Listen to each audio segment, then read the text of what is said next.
Eu sou Leonardo Esquerdo, engenheiro civil aqui no Rio Grande do Sul e venho te explicar algumas coisas hoje sobre o quanto custa realmente construir uma casa hoje. Muitas pessoas começam a construção sem saber quanto custa uma casa. Ou às vezes eles pensam que sabem usando apenas o CUB. Se você não sabe o que é o CUB é o custo unitário básico da construção. Todos os meses ele é lançado e ele nos diz o valor por metro quadrado de uma residência em cada padrão e área do Brasil. Por exemplo, eu quero construir uma casa de padrão médio no Rio Grande do Sul, então eu vou procurar ali e sempre vai vir o do mês passado, nunca existe este mês, tá? E o que acontece? Vamos dizer que a gente foi lá no banco e conseguiu um financiamento de 300 mil reais para construir a casa, e um terreno que já é meu, que maravilha. Então eu vou pesquisar o CUB. Vamos estipular, né, para ficar fácil o exemplo, que o CUB hoje é 3 mil reais da construção da obra. Tá? Que é material, mão de obra e todos os equipamentos.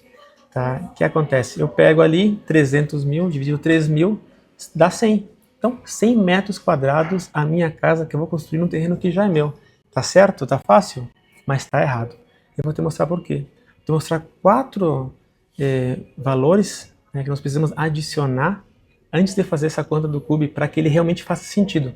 E você não venha pegar um financiamento com um projeto de uma casa maior do que você pode pagar. A primeira informação que você precisa saber é que o CUB fala da construção das fundações para cima. Tá? O CUB ele não está incluso nele nem sapata, nem viga baldrame, nem estaca escavada, nem outro tipo de fundação. Por que isso? Porque varia muito de terreno para terreno a sua fundação. Para construir uma casa térrea, você pode gastar ali 15, 20 ou até 80 mil reais, se o seu terreno não for bom.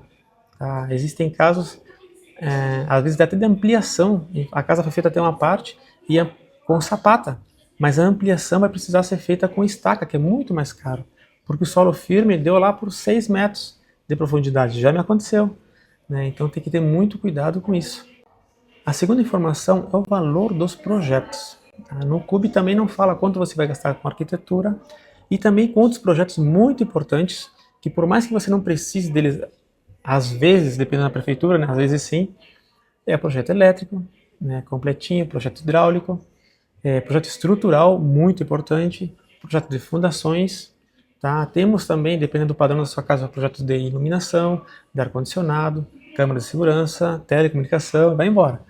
Né? Então é muito importante já ter um orçamento de quanto você vai gastar em projeto. Isso aqui é antes mesmo de tirar o dinheiro no banco, tá? Porque esses projetos precisarão ser apresentados. Você vai precisar imprimir eles e fazer toda essa apresentação, né? Então, outra informação importante é quanto de custo de projeto e a compatibilização deles.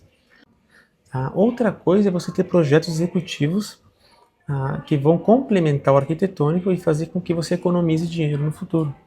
Projeto hidráulico, elétrico, projeto de fundações, projeto estrutural. Dependendo do padrão da sua residência, você vai precisar mais projetos. Telecomunicação, câmeras de segurança, gás, enfim. Existem outros projetos muito importantes que precisam serem contratados e eles precisam ser compatibilizados. Então é importante que tanto a equipe de arquitetos como de engenheiros eles possam ter um bom entrosamento, ou já sejam conhecidos, já trabalhem juntos, para que eles possam compatibilizar esses projetos e aí não existir o retrabalho. Né? Aqui passa um cano de água, mas também passa um cano de luz, ao mesmo tempo tem um pilar, então depois a sua obra não fica igual ao projeto por falta da compatibilização. Então vai gastar também alguns reais em projeto. A terceira informação são as taxas. Você vai precisar pagar taxa na prefeitura. Tá? Tem a RT do engenheiro, que às vezes ele cobra separado.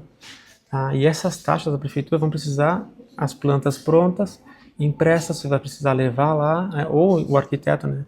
No caso, ou o engenheiro responsável vão levar elas até o local para que sejam aprovadas. Né?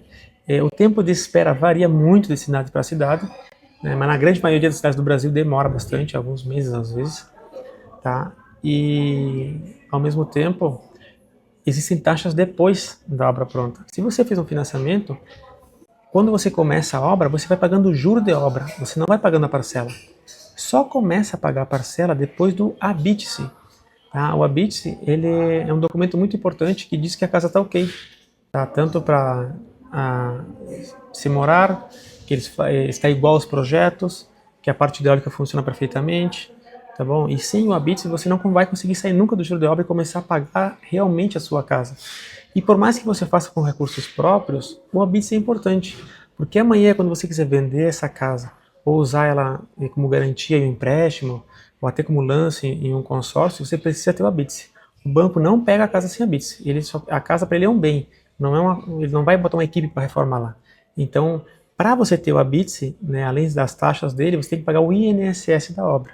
Tá? Esse é assunto para outro vídeo, mas que também é muito importante a gente ter claro que são taxas que precisam ser pagas. Quarto e último ponto, são construções além da casa. Então, eu quero construir uma piscina, tudo bem.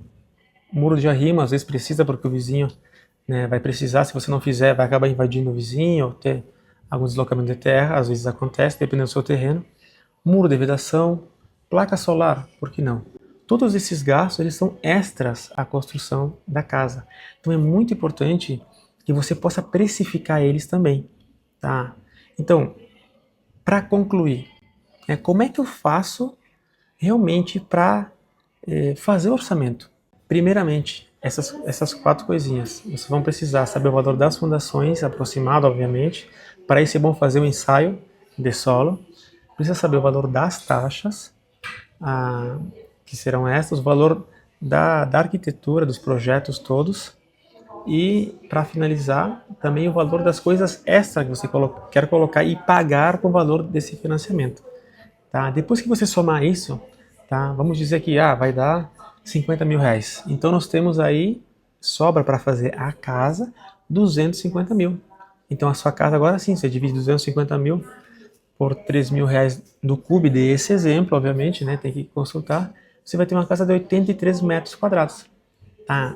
Então isso é muito importante. Até mesmo alguns profissionais da área erram nesse cálculo, né? E acaba que o cliente ele acaba tendo que construir uma casa maior do que o dinheiro dá. E ele precisa baixar o padrão da casa e aí depois o banco não aceita, né? Porque o banco ele aceitou dar aquele valor, aquele financiamento pela casa naquele padrão, seja alto ou médio, né? Se a gente descer esse padrão, realmente poderíamos ter problema e o banco não aceitando tem que arrumar. Retrabalho vai sair muito mais caro. Então, pessoal, se você está para construir ou conhece alguém que quer construir, manda esse vídeo para essa pessoa, tá? Para que ela procure um profissional adequado para fazer todos esses cálculos antes mesmo de comprar o terreno, não é verdade? Tá? Se faz sentido para você, comenta, curte, compartilha. Que outras coisas eu poderia ter falado aqui, né? Você já teve experiência com isso? Qual foi essa dor de cabeça de obra? Né? E se você ainda se anima a fazer obra, né? Mais uma vez, tá bom? Então compartilha, curte, manda para os seus amigos, tá? E se inscreve no canal para dar aquela força. Muito obrigado.